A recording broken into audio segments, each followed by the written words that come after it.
Welcome વિદ્યાર્થી મિત્રો. શ્રી કડવીબાઈ વિરાણી કન્યા વિદ્યાલય રાજકોટ, ધોરણ 12 આર્ટ્સ, મનોવિજ્ઞાન.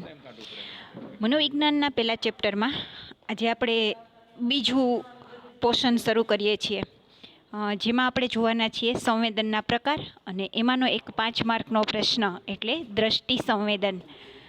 દ્રષ્ટિ સંવેદન એટલે શું, દ્રષ્ટિ સંવેદનમાં મુદ્દાઓ કયા કયા છે વગેરેની ચર્ચા કરવા માટે શરૂ કરીએ આજનો પીરિયડ. તો સૌથી પહેલી પ્રસ્તાવનામાં રાખશું આપણે સંવેદન કેટલા પ્રકારનું હોય. તો સામાન્ય રીતે જ્ઞાનેન્દ્રિય દ્વારા થતા જે સંવેદનો છે એ 5 પ્રકારના છે. તો બહુવિકલ્પ પ્રશ્ન, સંવેદનોના બાહ્ય જ્ઞાનેન્દ્રિયના પ્રકાર 5.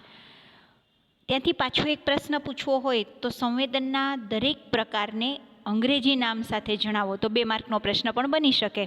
તો ટોટલ 5 સંવેદનમાં દ્રષ્ટિ સંવેદન, વિઝ્યુઅલ, શ્રવણ સંવેદન એટલે ઓડિટરી, ત્યાર પછી ગંધ સંવેદન એટલે ઓલ્ફેક્ટરી, પછી સ્વાદ સંવેદન એટલે ગ્લુસ્ટરી, અને સ્પર્શ સંવેદન એટલે ટચ સેન્સસ. તો આ બધા થયા જ્ઞાનેન્દ્રિયના 5 પ્રકાર. ત્યાર પછી આપણું દ્રષ્ટિ સંવેદનનો પ્રશ્ન શરૂ કરીએ. તો આ જે નામ લખ્યા એ આપણી પ્રસ્તાવના બનશે. દ્રષ્ટિ સંવેદન સવિસ્તાર સમજાવો આકૃતિ સાથે. તો પહેલાં આપણે દ્રષ્ટિ સંવેદન છે એને કેટલા પોઈન્ટમાં લખી શકીએ. તો સૌથી પહેલો પોઈન્ટ આપણો બનશે કે ભાઈ દ્રષ્ટિ સંવેદનનું મહત્ત્વ શું. આમાં તમે 2-3 લીટી વધારે લખી શકો કે ભાઈ માનવીના જીવનની અંદર દ્રષ્ટિ સંવેદન એ સૌથી અગત્યનું સંવેદન છે. કેમ કે એક દિવસ જો આપણને આંખમાં કંઈ વાગ્યું હોય, આંખનું જો ઓપરેશન કરાવ્યું હોય અને પાટો બાંધવામાં આવે કે કાળા ચશ્મા પહેરાવવામાં આવે, તો આપણા બાહ્ય વર્તનની તમામ પ્રવૃત્તિઓ આપણી અટકી જાય છે. કોઈ વ્યક્તિ આપણને દોરવે ત્યાં આપણે જઈ શકીએ છીએ, કોઈ વ્યક્તિ આપણને ટેકો આપે તો આપણે આંતરક્રિયા કરી શકીએ છીએ. તો આપણા જીવનમાં દ્રષ્ટિ સંવેદનનું ખૂબ મહત્ત્વ છે. તો આ સંવેદન સમજતા પહેલાં આંખની રચના, આંખના અવયવો અને એમાં સમાવિષ્ટ થતી તમામ ચેતા કે જે મગજ સુધી દ્રશ્યનો અથવા તો કોઈ વસ્તુના ચિત્રનો સંદેશો લઈને જાય છે, એ દ્રષ્ટિ ચેતા અને કંઈ પણ વસ્તુ જોવા માટે અનિવાર્ય શરત છે પ્રકાશની હાજરી. તો આ મેઇન ટાઇટલ થયા આપણા કે ભાઈ દ્રષ્ટિ સંવેદનનું મહત્ત્વ શું છે, એની રચના અને અવયવો કયા છે, અને એના માટેની અનિવાર્ય શરત શું છે. એક લાઇનના 3 ટાઇટલ થયા. ત્યાં બહુવિકલ્પ પ્રશ્ન એક પૂછાય કે દ્રષ્ટિ સંવેદનના અનિવાર્ય પ્રકાશની હાજરી એ અનિવાર્ય શરત છે. તો ખાલી જગ્યામાં આવશે કે દ્રષ્ટિ સંવેદનના અનુભવ કરવા માટેની અનિવાર્ય શરત શું. ઓકે, અંધારામાં આપણને કોઈ વસ્તુ દેખાતી નથી, અજવાળું કે પ્રકાશ હોય તો જ આપણે કોઈ વસ્તુને જોઈ શકીએ છીએ. તો અનિવાર્ય શરત એ પ્રકાશ છે. હવે સંવેદન જોઈએ. તો સંવેદન સમજતા પહેલાં આપણે આંખની રચના જોવી પડશે. આંખથી જોઈએ છીએ તો બહારથી અરીસા સામે ઊભા હોય ત્યારે આપણને જે દેખાય એ 1.1 આકૃતિ એટલે બાહ્ય આંખ, અને અંદરની રચના જેને ડૉક્ટર સમજી શકે એટલે આંખની આંતરિક રચના. હવે બહારથી દેખાતી આંખના જે પેટા પ્રકાર છે એમાં સૌથી પહેલાં ઉપર દેખાતી હોય પાંપણ, પછી એના પછીનો સ્ટેપ આપણી આંખમાં કંઈ કણું પડે તો આપણને તરત પાણી આવી જાય એટલે અશ્રુ ગ્રંથિ. ત્યાર પછી આવશે સફેદ કલર અક્ષિપટલ, સફેદ કલર એટલે દકપટલ, એની બાજુમાં આવશે અક્ષિપટલ. ત્યાર પછી આવશે વચ્ચેનું હોલ એટલે કીકી, અને આજુબાજુનો જે બ્રાઉન કલર દેખાય છે એ કૃષ્ણમંડળના સ્નાયુઓ. તો આ થઈ બાહ્ય આંખ. એવી રીતે આંતરિક આંખની જે રચના છે એને સમજવા માટે આપણે આગળનો ભાગ અને પાછળનો ભાગ એવી આંતરિક રચનામાં આગળના ભાગની અંદર તમે જોયું હશે તો પોપચું, જેને આપણી પાપણ સાથે પકડાયેલું છે, પોપચાની નીચે બરાબર પાપણ છે. પછી વચ્ચે કાળું જે એકદમ ઝીણું બિંદુ દેખાય છે, આમ તો હોલ છે પણ એ કીકી તરીકે ઓળખાય છે. હોલની આજુબાજુ છે નેત્રમણી, પછી એના ઉપર છે નેત્રમણી એક કાચ જેવું બહિર્ગોળ લેન્સ જેવો આકાર છે એટલે એનું નામ નેત્રમણી છે. પછી એની આજુબાજુ તરલ રસ કોટર નામનું તત્વ આવેલું છે. તો આ તરલ રસ કોટર એ પ્રવાહી ગ્રંથિઓ છે, અને એના નીચે છે આપણી આંખને જે પકડી રાખે છે નેત્રમણીના બંધનો, એના સ્નાયુ, એને સિલિયરી સ્નાયુ પણ કહી શકાય. ઓકે, નેત્રમણી બંધનો સ્નાયુ કરે છે. સ્નાયુની મદદથી આપણી આંખ આમ તો છૂટી છે પણ એ જોડેલી રાખે છે. તો એ સિલિયરી સ્નાયુ આંખની કીકીને પોળી કરવામાં, બંધ કરવામાં, સંકોચવામાં જે મદદ કરે એ બધા સ્નાયુ. ઓકે, આ થઈ બહાર દેખાતી વસ્તુ. ત્યાર પછી આંખના સ્નાયુઓ જેની મદદથી આપણી આંખ આગળ પાછળ ઉપર નીચે હરીફરી શકે છે. પછી આવશે આખો સફેદ ડોળા જેવો દેખાતો ભાગ, સફેદ એ શ્વેતપટલ, એની પાછળનો ભાગ એટલે મધ્યપટલ, અને સૌથી છેલ્લે રહેલું પિત્તબિંદુ અથવા અંધબિંદુ. જોજો તમે બરાબર.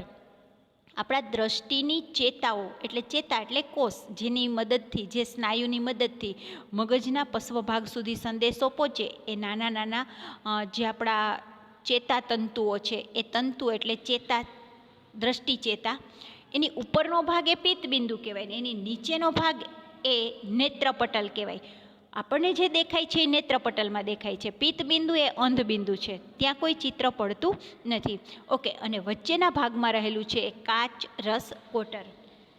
ચાલો હવે એને સમજીએ પોઈન્ટવાર. તો પહેલાં જોશું આપણું મેઇન ટાઇટલ, આંખની બાહ્ય રચના. બાહ્ય રચનાના પેટા મુદ્દા કેટલા?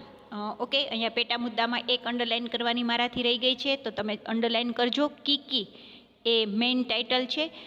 પહેલું ટાઇટલ આવશે અક્ષિપટલ, બીજું ટાઇટલ આવશે દકપટલ, ત્રીજું ટાઇટલ આવશે કૃષ્ણમંડળના સ્નાયુઓ, અને ચોથું આવશે કીકી. ઓકે, મારાથી ભૂલ થઈ છે એવું તમે ન કરતા. ટોટલ 5 ટાઇટલ બાહ્ય રચનાના. 5 પેરેગ્રાફ પાડશો તો પણ ચાલશે, અને 5 હાઇલાઇટ કરેલા મુદ્દા લખશો તો પણ ચાલશે. હવે આ 5 ટાઇટલને સમજવા માટે તમારે પહેલાં અરીસાની સામે ઊભું રહેવાનું, બરાબર આંખ ખોલીને જોવાનું. જે સફેદ ભાગ દેખાય છે આપણી આંખમાં એ અક્ષિપટલ છે. હવે સફેદ ભાગ એ કોઈ કલર નથી, એ કોઈ ઘન વસ્તુ નથી, એ માત્ર સફેદ કલરના તંતુઓ છે જે અપારદર્શક છે. બરાબર યાદ રાખજો, અપારદર્શક.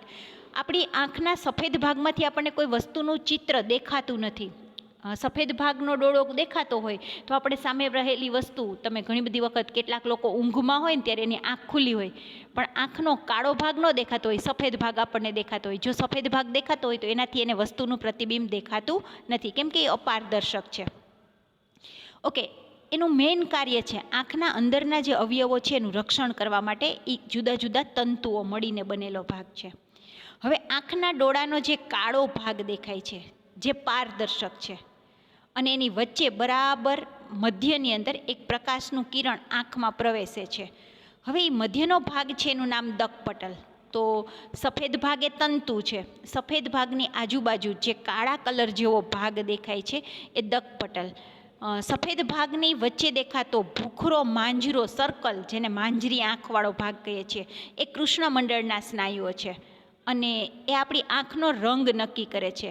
તે રંગને કારણે જ આપણો આંખનો રંગ છે એ કેટલાકની બ્લુ કલરની માંજરી આંખ હોય, કેટલાકની ભૂરી હોય, કેટલાકની બ્લેક કાળી હોય.